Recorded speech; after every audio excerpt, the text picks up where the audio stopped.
অনেক মানুষের একটা কমন প্রশ্ন হচ্ছে, উইনিং প্রোডাক্ট ছাড়া ব্যবসা করা যায় না। এটা একটা ভুল ধারণা। দেখেন, আপনি যে প্রোডাক্টটা আপনার কাছে উইনিং মনে হচ্ছে না, ওই প্রোডাক্টটা বিক্রি করেও কিন্তু কেউ না কেউ কোটি টাকার বিজনেস দাঁড় করিয়েছে। তো আপনার যেটা করতে হবে, আজকে থেকে উইনিং প্রোডাক্ট না খুঁজে আপনি ওই প্রোডাক্টের ইউনিক একটা সলিউশন খুঁজে বের করার চেষ্টা করবেন, এবং ওই প্রোডাক্টের রাইট কাস্টমার সেগমেন্টেশন করে এবং টার্গেটেড গ্রুপ খুঁজে বের করতে পারলে ইনশাল্লাহ ওই টার্গেটেড গ্রুপের জন্য আপনি যদি কন্টেন্ট বানাতে পারেন এবং ওই টার্গেটেড গ্রুপের কাছে যদি আপনি আপনার প্রোডাক্টটাকে দেখাতে পারেন, তাহলে কিনবে। কি অনেক কঠিন লাগছে, তাই না? ধরেন, যেই লোকটা সিগারেট খায় তার কাছে সিগারেট উইনিং প্রোডাক্ট।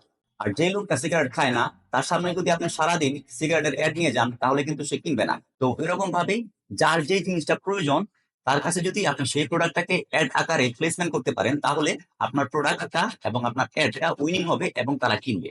তো এখন থেকে উইনিং প্রোডাক্ট খোঁজা বাদ দিয়ে আপনি আপনার প্রোডাক্টের জন্য রাইট অডিয়েন্স এবং কাস্টমার সেগমেন্টেশন করা শুরু করুন। ইনশাআল্লাহ ভালো কিছু হবে। ই কমার্স বিষয়ে যে কোনো ধরনের সার্ভিস কিংবা পরামর্শের জন্য যোগাযোগ করতে পারেন স্ক্রিনে দেওয়া হোয়াটসঅ্যাপ নাম্বারে। তো দেখা হচ্ছে পরবর্তী ভিডিওতে। সে পর্যন্ত ভালো থাকুন। আল্লাহ হাফেজ। Take care. এটাই বাস্তব। I love you.